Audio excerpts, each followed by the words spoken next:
Hello, and welcome back to the Edge of the Stage podcast, Life Lessons from Performer Training. I'm Matthew Ellenwood, the founder of Ellenwood Studios and the creator of Berit Training. And I'm Berit Elizabeth, founder of Emotive Agility Training. Whether you find yourself performing frequently on stage, in front of a camera, or in the boardroom, or the living room, or on the job, we are all navigating our own lives as humans.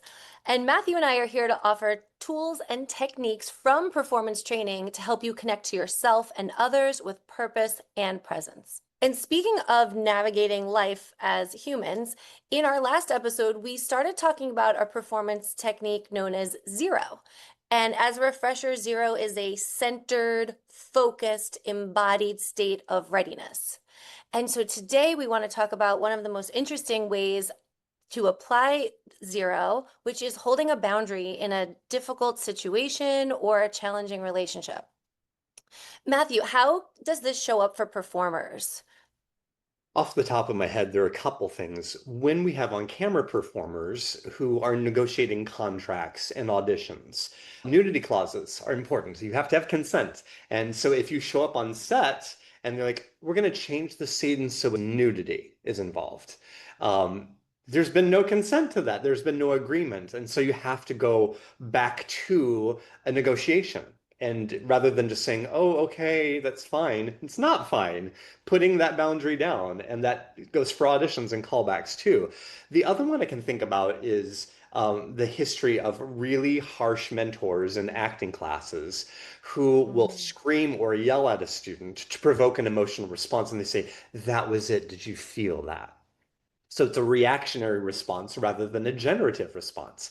That's not okay either. And for the student to then put down that boundary in that place, for someone who's the August teacher, can feel very vulnerable. You're in a place of being in lesser knowledge, coming in and being humble towards that teacher. So saying something that moment, that's not okay. It can feel very aggressive and feel like you're going to be blacklisted from ever from the community because you spoke up in that classroom.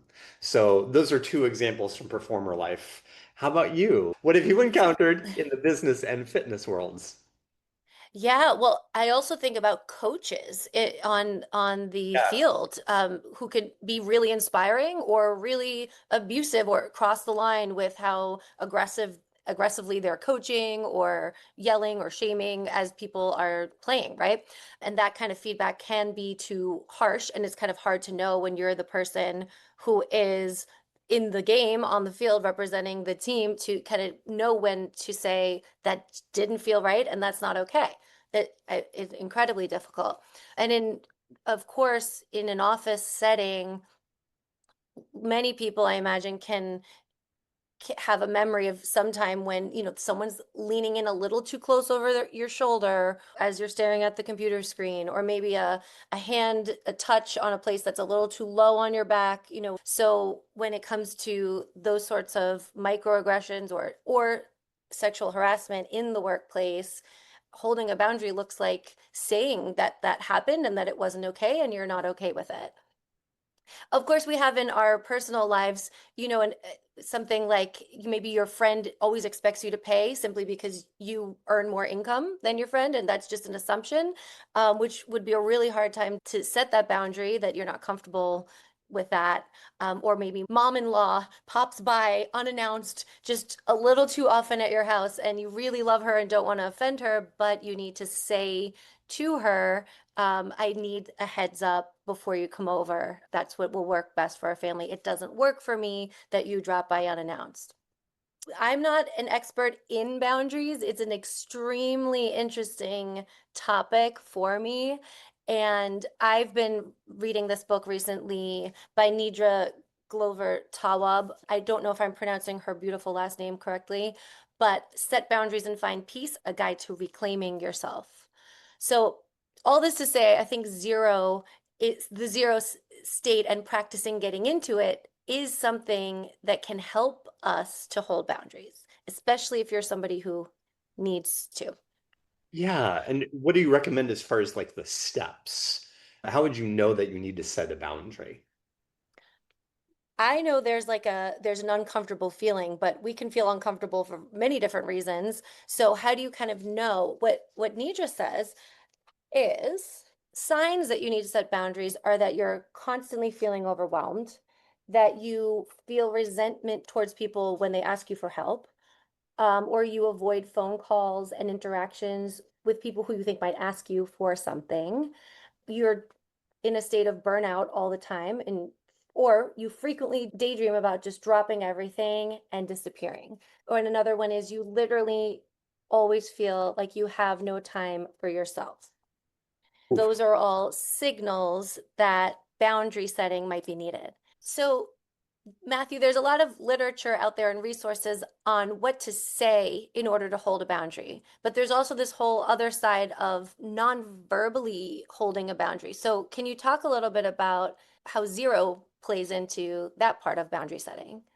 When we are looking at the sensations inside our body, when we encounter a boundary or a boundary violation, we look at what's happening inside, the heart racing, the palms sweating, the mind going with all these thoughts, visions of what we should or could say or shouldn't say, or we feel startled and frozen and shut down. So we already are having an internal and external response. A lot of people aren't even aware of that. So just remember, zero brings you back to this centered, focused, embodied readiness. And in our first episode, we talked about this internal state that's created through shifting the breath and the eyes to make it calm. So that's the very first part that you have to do in boundary negotiation. You have to get kind of centered before you can even draft a response. That's an internal thing. Quiet down the heart, quiet down the screaming inside, quiet down that temperature mercury that wants to explode out the top of your head or freeze down into nothingness, right? Startle. So the external way of doing zero is our face and our body. Can we do zero face? Three, two, Yeah. one. That's all it is. It's literally just showing no emotion on your face. It's so simple. So communicating in a zero state means that we need to think about our nonverbal behaviors. What's going on in our facial expression?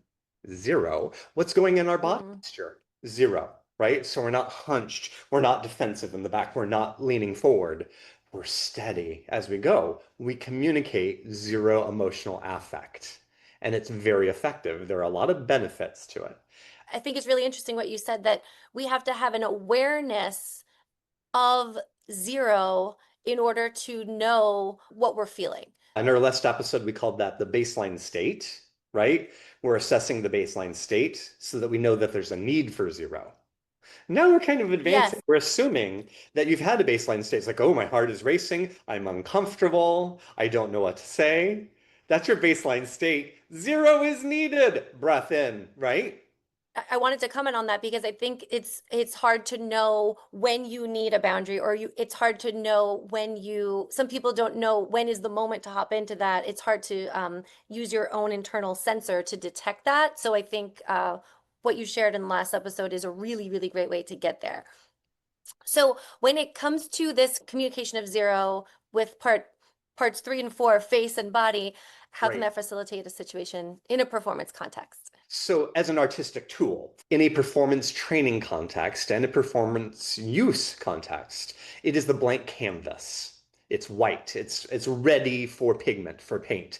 And we could be like Jackson Pollock and have this wonderful meditative state that's filled with dynamic pressure and just toss the paint up on the canvas. And it has meaning and it's very interesting.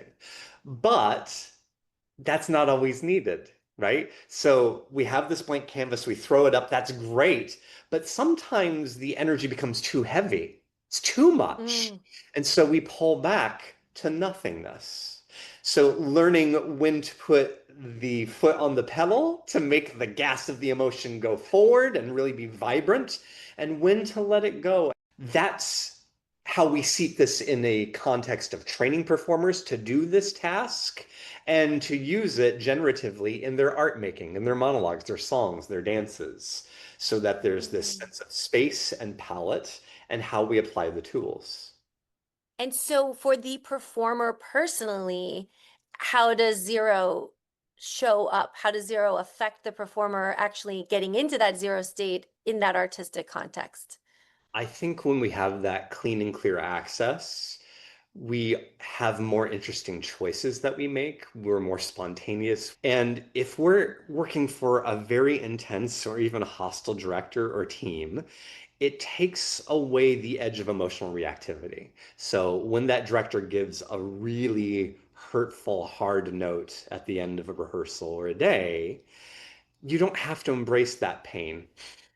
You can take the note Mm. with grace and say, thanks for the note, right? You can keep it very professional and keep your integrity and not allow it to harm you, and then just walk away from that situation and decide if that was a boundary that was transgressed that you need to have a one-on-one conversation with that director about. I can see so many situations in someone's personal life or their business life where the same exact type of dynamics apply. Like when someone says something very hurtful, maybe in front of a group at work or even at home, sometimes it's in a relationship that is very valuable to you. And before reacting, you want to find a way to take that moment and take that space to really think about, and it happens in a nanosecond, right? But take that moment and space to clear your emotions so that you're reacting from a place that's intentional. And if it's a situation where there's no question whether they've crossed a boundary, they've absolutely, screamed in your face or touched you inappropriately or made a false assumption publicly, any of those things that where there's no question, it's just about how do I hold on to my own power and define my own autonomy non-verbally here? How do I show up in my own confidence as soon as that horrible moment happens? Exactly right. And it all takes practice. I know you've done a lot of coaching and a lot of business work. In your experience, do you think people are aware of how they come across in life? No. In fact, it's one of the number one things people say to me is I I can't control my face, or my face gives everything away, or people think I'm mad and I'm not. As soon as I start talking about facial expressions and emotion, it's one of the number one things people are saying is I wish my face didn't show everything, or I wish it showed what I actually mean. Like people misinterpret what I'm expressing all the time. And of course, there's the RBF term going around. That's what's been coined out of this situation. I mean, you could be standing up, in public on a stage or graduation or giving a presentation, and your friend like nudges you and says like, fix your face, because maybe your friend notices your face looks completely pissed and you're actually not. So we don't come with that inherent ability to know how we are expressing. And what I think is so intriguing is that it is an actor or performer's job and life's work to be aware of that and craft that expression intentionally. And we could do that a lot in our everyday lives. It would help a lot. I agree. That is one of the purposes of emo verity training because even good actors are not necessarily aware of what's happening on their face or their body. And Mhm. frequently, when actors make that transition from theater to film, film requires stable takes. You need to do a similar action, a similar blocking, a similar take so that the editor can choose the best one with the director. If you are Mm. wildly different in take after take after take, you better be an A-list star, right? But if you are a new actor coming into the field or you're working on building your resume, consistency is key. And so getting actors to understand what is being depicted on their face and to feel it so that it feels true and honest and it meets the given circumstances. This is necessary for performers in performer training. It's not like there's some magic wand where they do this automatically. They have to be trained in it too. How much more so is this important for the lay citizen of performing arts who doesn't encounter this training? So this is the first step. Zero face, zero body. what's so important for people to know is that you can train in this, that Yeah. performers are constantly training in this. I think a lot of people think, well, that's just how I am. Oh, that's just a feature of my face and the way I am. I think that's the big takeaway is that people can train to do this because actors are training to do this, but it doesn't have to only be performance context or performers who are training to do this. That's our podcast. Everything that we're sharing in this podcast is knowable, learnable, and teachable. So nothing is going to be too esoteric. It's directly applicable to anyone. It just comes from performer training, where it's the kind of bread and butter of our life. Should we talk Indeed. about facial expression? Yes, yes. I know one of the reasons that it's harder to know what's on your face. I mean, we have not one or two muscles. We have around, isn't it 43 facial muscles? Give or take, because not everybody is born with all sets of facial muscles. Some people literally don't have ones, like the compressor narium minor that allows your nose to depress like that. And then with those 43-ish muscles of the face, there are different combinations, so many different combinations that can end up expressing various emotions. And that is where the intentionality comes in, where it's such a skill to be able to consciously know what you're expressing and intentionally express in a way that aligns with what you're feeling. But that's way easier said than done, especially because there are so many different schools of thought on how many emotions there are in the first place, right? Here's the slide.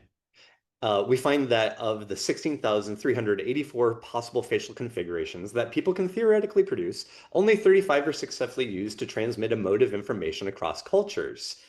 And of that, like 18 of those are smiles, two are fear, one is distress, so on. Rest are mostly anger. So Susanna Block and Ekman were working around the same time. They're in the 70s. One discovered six, one discovered seven. William James in the 1800s said there were four. Dr. Keltner, who's one of my favorite research scientists out of Berkeley, originally said that there were 42. It's pared down right now. So point being, if affect researchers that have a huge corpus of research and empirical evidence can't agree on how many primary emotions there are, it means that this is so complex. We'll look at some of the complexity of this in an upcoming episode about facial expressions, and we'll talk about the in-depth part of that. What you need to know for this episode is we can release the burden of all of those muscles to telegraph nothing. So it's a shift in the emotions. We're feeling emotion. Zero is our sorbet before our entree.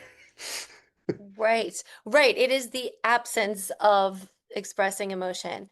And that is so critical, especially in the context of Dan Siegel's window of tolerance.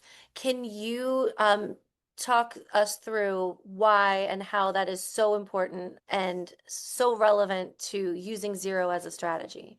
For all of us in life, I think we benefit from models, and models by themselves are very limited, but they're useful for conveying a truth.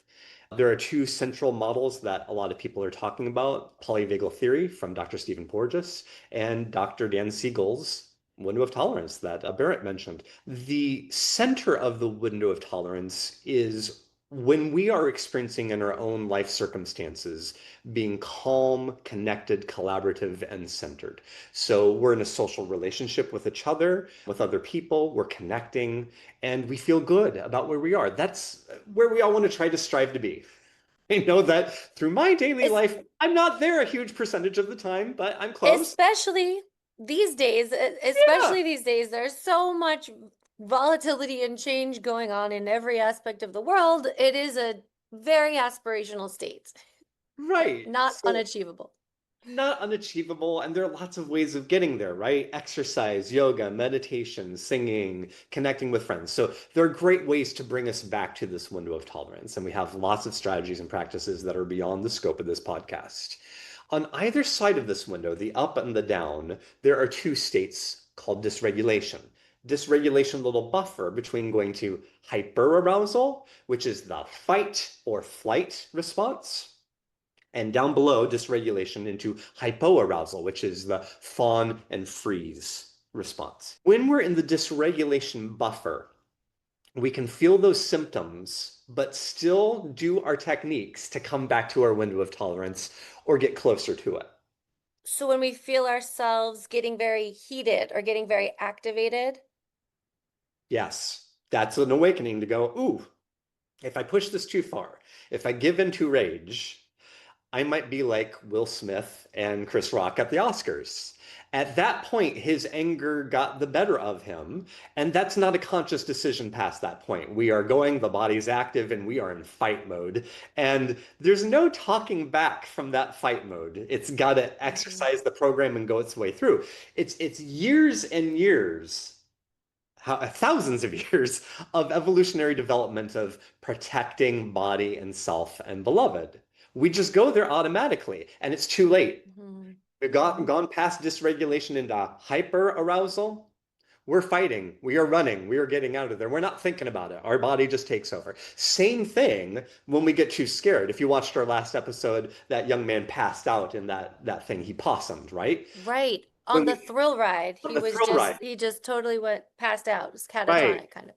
So he had this moment where he was trying to regulate in zero, as we talked about. He was right. He was trying to get there, but he was so dysregulated. And then it was too much stimulus. And his body did what bodies naturally do when we are terribly frightened. They passed out. That's exactly what they should do to preserve you, to keep you safe.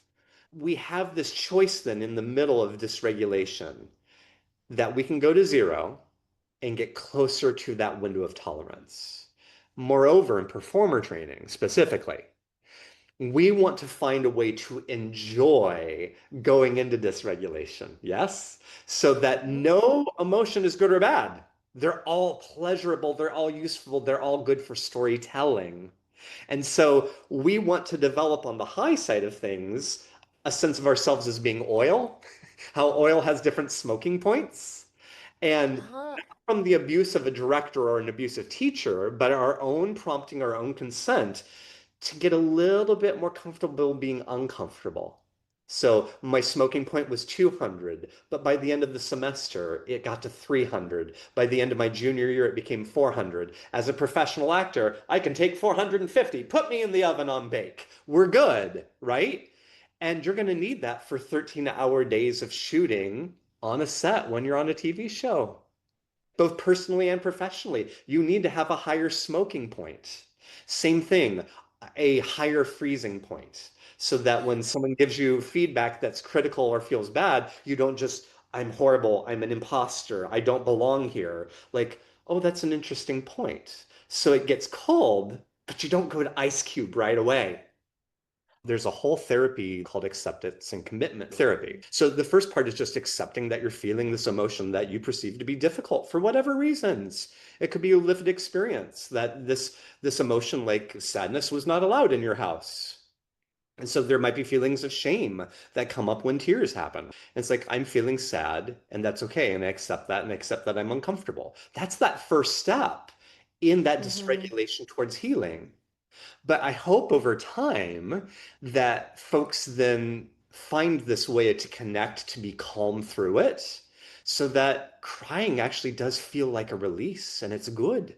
So it's Yeah. taking this performer's training of, yes, this is a theatrical performer technique that we're learning how to tolerate very high intensities of emotion and find them enjoyable in a daily life. I hope that people realize the therapeutic benefits of crying, that it actually reduces the cortisol in the blood. It creates a deeper breathing, a more reflective patterning, a time out, so that crying might emerge from something that was shameful because of past lived experience into something that becomes, if not pleasurable, certainly a relief and a release, and therefore discharged of all the heaviness in a previous lived experience. Yes, yes. Because I wanted to highlight that because in the performing context, there's this sense of tasting and enjoying the emotion, and it's even beyond just enjoyment, right? It that sounds even too superficial, right? Even when it's in a theatrical context, it's a deep accessing of that emotion. And I think being Exactly. able to access those emotions in yourself and doing that from a physical perspective, just the more you can access, the more integrated you feel. it's that enjoyment and that tasting that actually leads to a sense of fullness.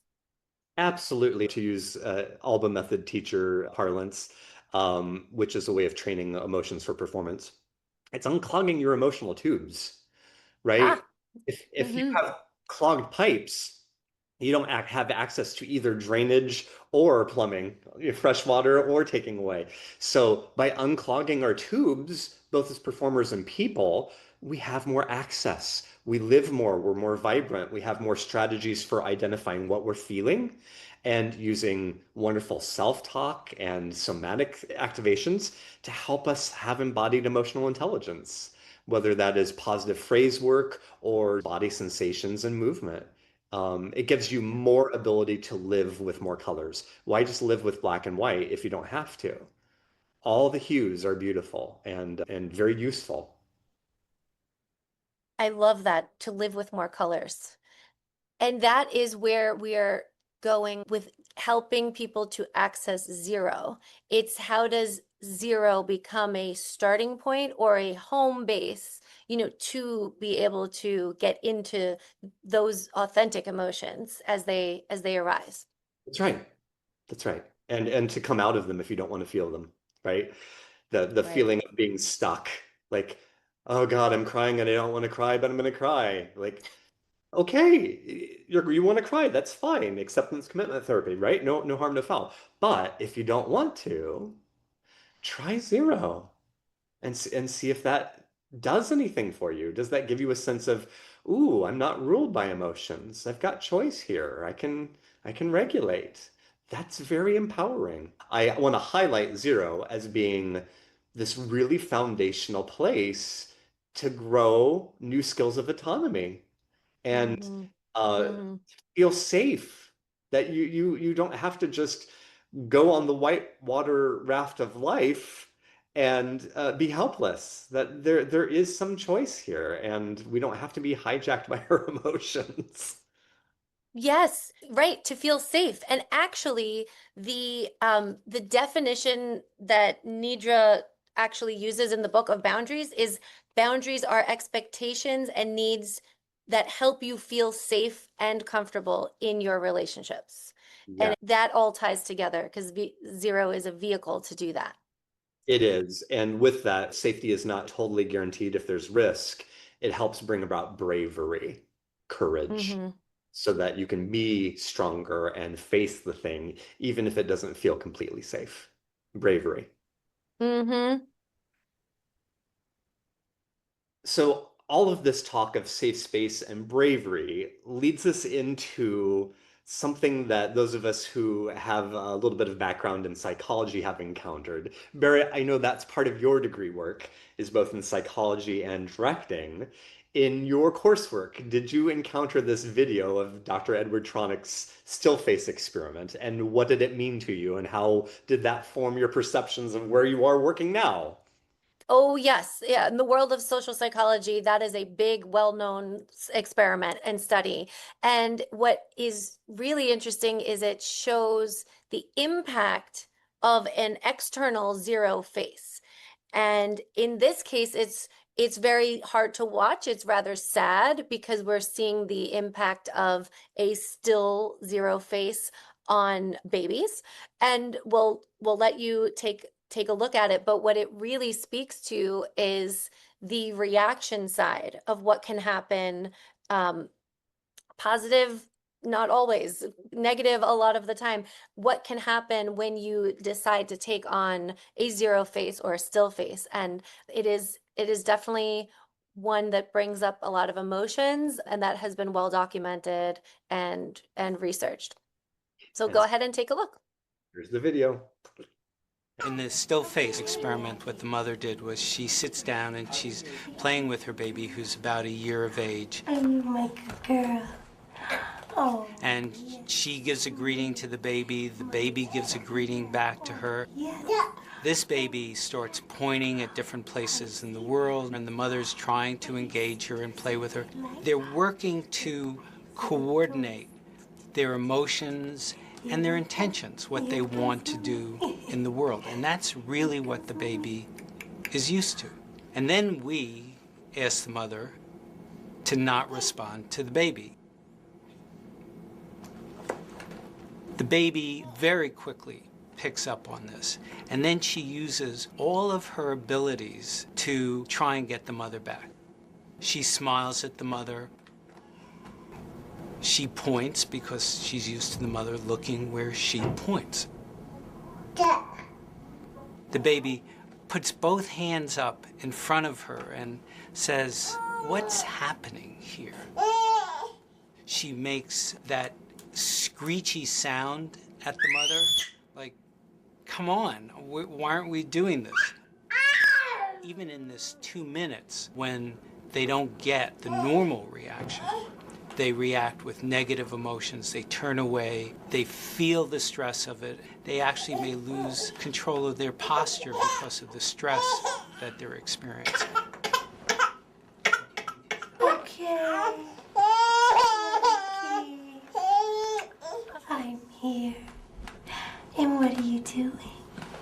Oh, yes. Oh, what a big girl. Babies in this experiment are demonstrating to us that all humans have a base need for connection and responsiveness. The reason we're showing this is when you decide to use the zero state technique from performance training in order to hold a boundary, you are going to put yourself in a situation where you might get a negative reaction and an unwanted reaction, but especially when we're holding a boundary with somebody who is crossing a line, an adult who is crossing a line, who has been abusive. You can use the zero state as a way to protect yourself and protect your emotions. However, the reaction of the person who you're holding the boundary with could be very volatile and extreme. And so what we want to talk about here is if you're using this as an adult holding a boundary in a dangerous situation, you will threaten that level of connectivity to the person who has crossed the line. Very sad and different in the baby context. But what do you see in this, Matthew? Yeah, same thing. The babies have no socialization, right? So it's just a raw emotion coming out. In an adult, we still may have those physiological and emotive connection impulses, but because we've been socialized, we don't express them. So they come across as harsh words or avoidant behavior or a hundred other things, right? Because socially we can't do those things. They're not acceptable. So in the response to a zero face, whether that's an unintentional zero face like RBF or an intentional face like gray rocking that we're going to talk about in a minute, we have to be aware of the power that it has for us and the power that it can have over other people. The power to use this for good when you're holding a boundary versus for bad when you're actually neglecting someone or giving someone the silent treatment or stonewalling. The strategic way to use zero in a situation that is harsh and abusive to you would be gray rocking. Can you talk about gray rocking? The way I understand gray rocking might be different than what other people do, and we invite comments. So please share with us your thoughts. But for me, primarily as a go-to, it's a de-escalation technique. So if I start to feel that ire moving up and that anger, and I start to lash out, then I'm escalating it. I'm increasing, I'm adding fuel to the fire. But if I choose to gray rock, I'm actually putting some water on that fire, not too much, but I'm containing it so that it stays contained. So gray rocking would be like you're screaming at me and I am just holding zero face. Now I'm laughing because it's what I do. But Yes. So yes. you were intentionally choosing zero face Mm-hmm. to not give a response. And I think if it's only that, that could re-escalate something. So I nominate that we also need a vocal response. We don't want to scream back. You want to say, I hear what you're saying, but I don't allow myself to be talked to in that way. And this conversation will stop until it can resume in a way that's healthy for both of us. So there are many ways to de-escalate, but point being, the Yes. zero face may not be enough. You may need to find that courage, that bravery in that moment to have a non-reactive, I don't like this, I don't feel comfortable naming for what it is, rather than putting it on the other person, which is just going to send that fire back up. How about for you? Where have you encountered gray rocking and what do you feel is effective and where are you kind of nervous about gray rocking as a technique? Well, first of all, I'm thinking of women in self-defense, and there have been studies that you can de-escalate an attacker verbally. And a great colleague of mine, Lauren Roselle, actually teaches verbal self-defense. She teaches physical self-defense, and her company is Esteem. So, as you were saying, often a face is very helpful, and it can also help to give you the power to access your own power when you neutralize your face to zero, um, and then add a line like "stay away from me." I took a few of these self-defense classes, physical self-defense, where we started out with the verbal self-defense, and we were saying just no, go away. That is so difficult for a woman who is under attack by someone that you can sense is about to harm you. But it is actually so effective to have the presence to speak and to say something as simple as get away from me or no. It's very heavy, but it can really be effective in that moment. That moment of autonomy, right? Of saying, I'm going to be brave, I'm going to commit to these behaviors, and I'm going to create a pause here. So I can either run away or I can startle them and they can run away, right? Yes. That's huge. Yes. Yes, and I can speak to that personally because I remember many, many years ago when I was a personal trainer, I had a client who was a therapist, and I was talking a lot about my life at the time, and she sort of picked up on what was going on in my romantic relationship, and she recommended a book to me called The Verbally Abusive Relationship. Um, and as I read that book, it helped so much because I was experiencing verbal abuse at the time. And I know that I was doing some gray rocking where I would just stop responding. And what was the one thing I remember that was the most helpful to me was the person yelling at you is not in the same reality as you. And if you enter into that person's reality, it isn't reality and you're just going to go back and forth. So you must stay in your reality and leave them in their reality. And gray rocking is a great way to do that, not responding emotionally. Because if someone is yelling at you, they're going to respond like if you do this with your face versus if you do this with your face, or you do this, or you look scared or you look pissed. That's going to elicit a different reaction. So I think this is really helpful to have the ability to know when you're not expressing anything because it can keep you safe from a reaction that That's might be harmful. that is helpful and it's hugely important. I think back to certain folks I've encountered where the last one screaming wins the match. It's not Mm, about logic, it's not about reason, it's not about mhm. good points and healthy points. It's the last one still screaming has won. That is a very different reality, and you're not going to win. So Yeah. rather than get on that bus, choosing to gray rock and say, this is not what I agree to, so that you take yourself back to your reality sooner and get away from that bus, my goodness, all the better. Yeah, you're heading off so much harm when, Yep. as hard as it is, it's not, both things are hard. Like Those things are it's hard. hard, but it's hard to make like a very angry reaction or a very disgusted or scared reaction. And that's hard to deal with that. And then it's also hard to hold a zero reaction, but it is the one that can be self-protective. Yeah. And I want to drop in at Yeah. this point. It just feels right. You were talking about a great resource. I think another great resource is Kim Scott has created a book called Radical Candor and a series of trainings. And when we're in that yelling place or that abusive place, that we could come up with hundreds of scenarios, right? She calls this obnoxious aggression. It is not invested in care. Radical Hmm. candor is there's a care for the other person. And so you need to be candid with them in a way that gets to the root of what needs to be said.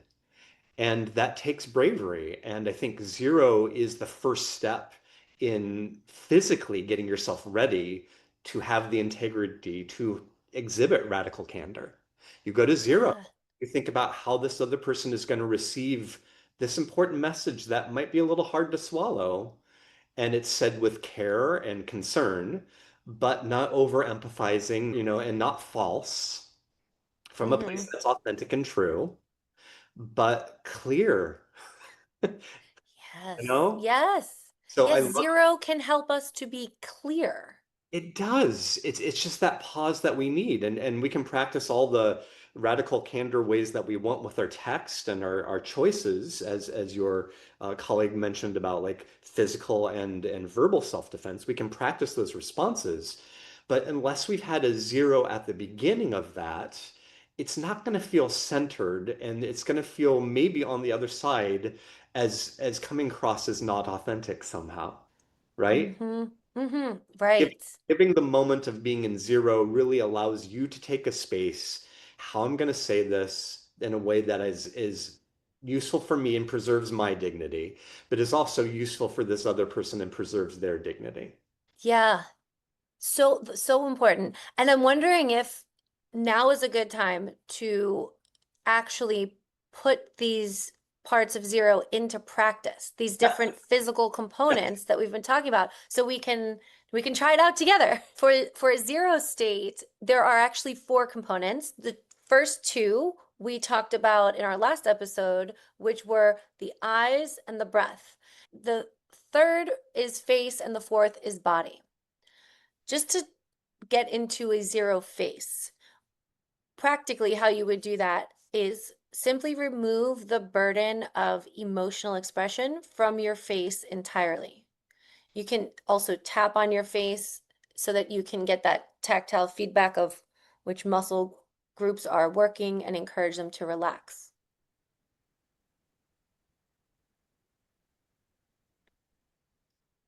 Eyes open in a natural way and the mouth is closed.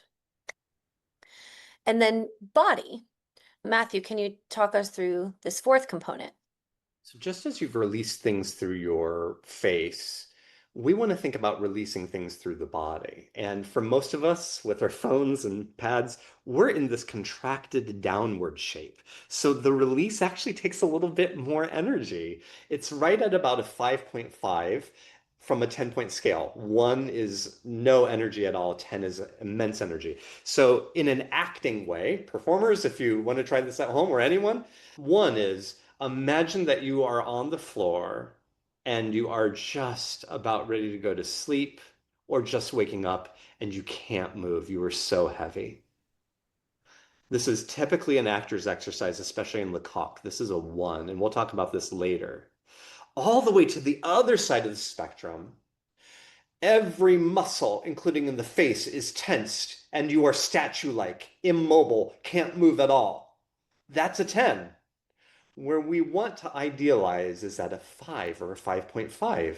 I can move around, but my posture goes up and down, left and right, and front and back. I feel like I'm 360. That's it. Mhm. 360 out of 5.5. That's the zero body. And it's probably not going to feel natural to most of us who are in this posture every day. It's going to feel a little bit more effortful. Down here, it might be like a 3 or a 4. And we want you actually to bring more effort into a 5.5. Barrett, what would be an example scenario that you would give for professionals on this scale?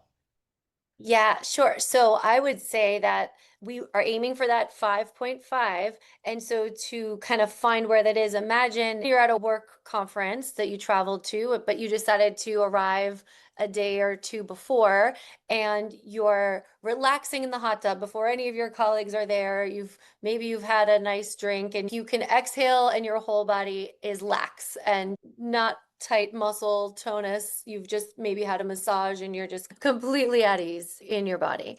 That would be like a 1. And now let's say a 10 for your physical body would be the day of the conference. You arrive to give a presentation. There's about 1,000 people streaming through the rooms coming in to see you, and your PowerPoint is completely gone. It won't work. you can't find the right file. So what does your body do then? Imagine how that feels in your spine, your legs, your arms, your head, neck, everything, as compared to the one, which was that awesome, relaxing night after you had time alone in the hot tub and got to just chill out. 5 or 5.5 would be right in the middle of that, where your shoulders are relaxed, your body is supported, the top of your head is right above the top of your spine, not forward, not back, and you are anchored to the floor with energy, but you're not overly tense or overly relaxed. One or two of these components aren't enough generally to induce a full zero. And again, it takes practice, repetition over and over. It's just not enough. So let's do a full incorporation. Yes. By putting your eyes on the horizon, imagine that they're in the center of your sockets. They're not bugging forward. They're not going back behind heavy lids. They're right in the center. You can imagine that they're right on a horizon. You could see land and sky or water and horizon. You can take in left and right. You can take up and down. You can see panoramic vistas through your vision. The breath simply comes in through your nose and moves out through your mouth as if you were trying to make a candle flame flicker. In through your nose, out through your mouth. Same duration, inhale and exhale. Whatever feels good to you, and make it really easy.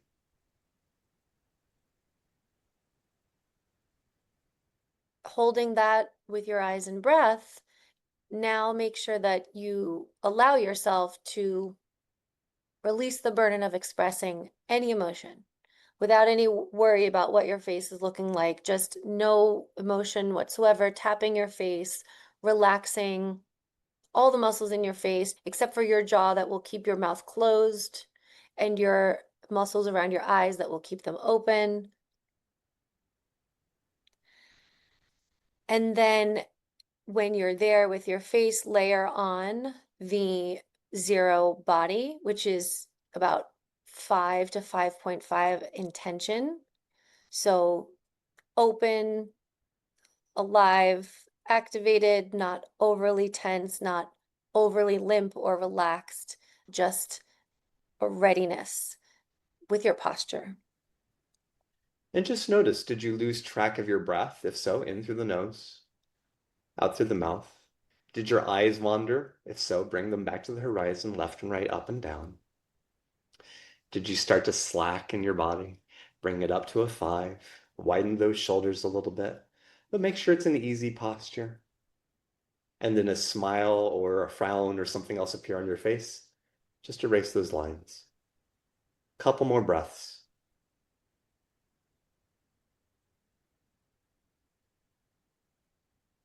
And then take a moment to notate any changes. This might have been your first time doing a full zero, and so you might not know what you felt, or you might like, oh my gosh, I felt such relief. Berit, did you experiencing anything internally subjectively? Yeah, definitely. I, as I'm doing it, as I'm also instructing and talking about it, and then as I'm doing it, I'm feeling, even though I'm in this meta state of talking us through it as we're doing it, in my own self, I started to notice more of a calmness in my thoughts. I also started to notice like a release of tension in my shoulders and a focus. Yeah. How about you? Did you feel a change? Much calmer. Much calmer. We're gonna practice the zero state 3 times in what's called a skill drill. When we do physical tasks as performers, we do these all the time. So think about it as a mini yoga class in zero. Where we're going to begin with a little bit more instruction and takes instruction away until we just start to do it almost instantaneously. Ready at home? Here we go. Eyes on the horizon. Center the socket. Left and right, up and down. In through the nose with the breath, out through the mouth with a little bit of effort in the lips. Same duration on the inhale as exhale. And then relaxing the face completely, tapping to relax all the muscles. Jaw slightly activated to close, eyes open, no expression on the face.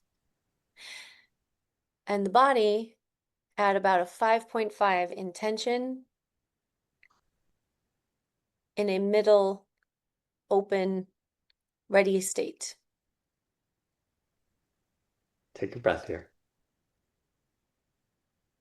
Drop it, shake it out, come out of it. Yes, it's like a 0 workout. 2 more. Less instruction this time.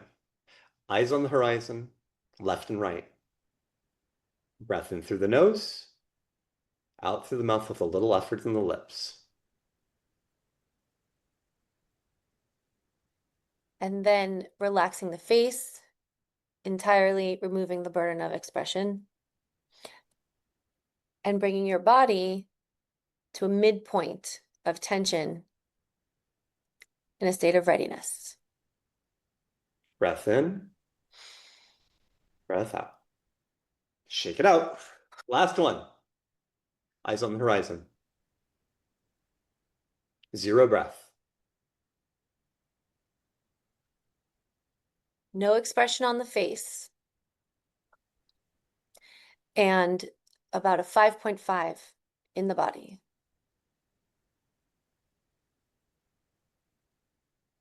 And let it go. And we're out. So with as much detail and explicit instructions as you need, go back to that one. But then you want to get it so it's instantaneous. So that's why we give you less and less instruction so that your body just does the task. And that's what you want to think too, is eyes, breath, body, face. Yeah, it happens in a nanosecond. When we were writing this episode, we were talking about advancing people's skills once they know this. What I want to do is actually give people a way to do this on their own, thinking about a particular relevant scenario for them. You could, and this is something we do in a motive agility training when we're applying this into a situation itself, thinking of one particular scenario for you that is extremely challenging or triggering. You could literally just put a piece of tape on the floor and think to yourself about that situation for you, whether it's your boss screaming at you in front of everyone else, or it's something where you just have to hold a boundary because, you have to stand up for yourself in a personal situation. And then just jump on the other side of that tape that you put on the floor and enter 0 state and come back and shake it off. And then jump on the other side of that tape, enter 0 state, do those 4 components we just talked about, come back and shake it off. And if you can do that while you're thinking about that challenging scenario, that is one mini way to kind of train yourself to then do it when that scenario actually happens or a similar scenario comes up for you. I love that, Berit. It reminds me so much of what I do too, but I was going to say all of this is so important from the realm of sports and skills training, right? Yes. Yes. It's this non-linear type of training where it doesn't have a beginning or an end. It has a potential of happening. And so we prepare for readiness with these little drills, whether it's sports or this. And the more active and embodied we make it, the more successful it's going to be for our bodies when we encounter that nonlinear stress whenever it comes. Just like you were talking about e-moverity training performers to be consistent with how they are coming across. I imagine there are so many different drills and exercises that are layered together in order to achieve that consistency, that reflex of hopping into it. Yeah, there are, and it's delightful and playful. And so many business professionals are going towards performer training, whether it's improv classes or public speaking. And this is just another set of tools to add to that case. And for performers, it's a tool to be proud of and embrace and not just think of as, oh, it's something that I do or it's just a warm up. It can actually be a tool to create a beautiful moment of emotional connectivity or characterization. It's not just a boring old thing that cleanses the palate. It can actually be very profound. And when it changes your personal life as a performer, it makes you stand up in a room that's been very scary for you, in front of people that have been very scary for you, it changes a lot about how you perceive yourself and your art going forward. Mm-hmm. And something that's coming to mind for me is that when we hold boundaries and hold them successfully, we often experience something like a boundary hangover. It doesn't always necessarily feel good to have set that boundary successfully. Setting a boundary successfully can leave us with a feeling that is not great because of the reaction of the other person.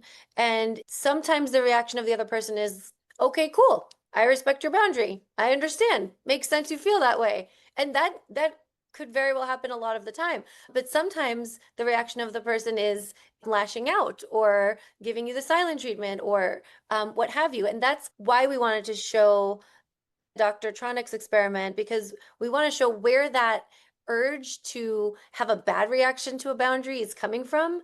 And after you set the boundary, there's the part about holding the boundary, which doesn't always feel good if the other person is having a negative reaction to your boundary or a negative reaction to Right. your zero face and zero state.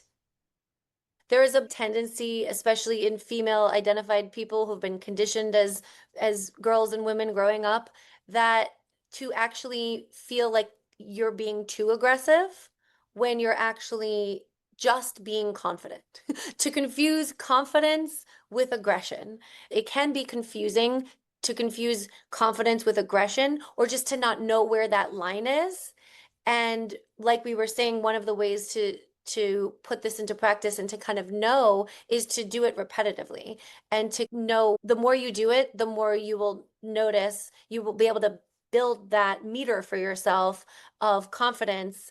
And I want to encourage our listeners just to err on the side of not worrying about being too aggressive when you are holding a boundary, to err on the side of clocking that as confidence, especially in the case where it doesn't feel good to employ gray rocking. Yeah. And I think it's fine to bring in a little science at this point as to what this phenomenon is and how it's been categorized. To some degree, we can talk about dynamic systems theory. And what that is, the system focuses on how systems change over time, the qualitative properties of these things. It's a mathematics thing, but it's become interdisciplinary. And in the field of motor science, motor control, it's a system that tends to gravitate towards something and maintain its structure. And on the one side, we could call it the default way of being or the habit. But I think it's more than that. I think it's ingrained patterns. And they feel safe because they're known. They may not be the best technique to use because they're not efficient. It costs you something. So to feel like, ooh, this is aggressive, but it's really not, might feel like it's costing you something, but so is fawning. Mm-hmm. It's also costing you something, or freezing. And so looking at and having the courage to evaluate, moving beyond our comfort, whatever our identities, whatever our life experience, we want to look at our attractor state and say, okay, as I'm practicing zero, I'm learning a new attractor state. I'm learning an attractor state that's bringing me to this calm, centered, connected place, internally and externally. And others might perceive that as being suddenly more confident or even aggressive. And it's just zero. The benchmark of it, the cold truth is it's just zero. It's a neutral behavior. It's not aggressive. It's not prideful. It's not confident. It's just zero. And when you start to recognize it for what it is, devoid of emotion, no emotion, that's when the real shift begins between your default state into this new, more efficient attractor state so that you can choose how you want to be. Okay, this is not aggressive. This is just zero. what is it like to be more confident? And that's going to be the subject of one of our upcoming episodes on facial masks and recipes. What are the cues that we display to other people when we're exhibiting confidence in our face and our body? We're going to talk about how to do that. And that's the whole crux of part of Berit's training and system in emotive agility with the rasas, and mine with the effector patterns and facial expressions, micro emotions in emoverity. But for now, this pathway of changing behavior begins with 0 as a new attractor state so that choice can be made devoid of how I feel about it or how others feel about it. It's just 0. And therein lies the transformation, Yes. right? When you say that, I also hear that 0 can be the beginning or the impetus for a transformation in the way we show up in the world, whether that's on stage or that's in the living room or where that is. But this inner transformation through external transformation, taking on different states that may not be as comfortable, but actually we get a different reaction or we have a different internal feeling. I really love that about this topic. And I'm glad we spent 2 episodes on it because this is a strategy that has so much value in so many different directions when we embody it. I feel it's foundational, right? It's the great starting point from which everything can begin. It is the blank PowerPoint. It is the empty yoga mat. It is the ready blank page of a book. It's the place you begin. And it's such a great place to write your story that as we talk about the ways that we want to make lasting change, and hopefully, if you're listening to this podcast, be inspired by performer training to make that lasting change, we're looking to build a series of very efficient behaviors to make our life better and to make our interpersonal reactions better. So it begins with 0. We are interested in hearing what you take away from this and what you hear and which scenarios come to mind for you as you're listening to us talk about 0. So please put them in the comments, contact us. We would love to hear your experience or other scenarios or topics that you feel you'd like to hear more about. If you have practices in your own life, performance training or not, that bring you to a state of 0, a state of readiness and centeredness, drop those down too. Thank you so much for listening and for being here with us. If there's someone in your life that you think needs to hear this or would benefit from hearing about how to access 0, please share this podcast with them. Please like and subscribe on YouTube or wherever you're listening to this podcast. If you're interested and would like to continue learning more performance training techniques. And we're so excited to see you next time at our next episode. And in the meanwhile, remember, all the world's a stage and we're just living on the edge of it. See you next time.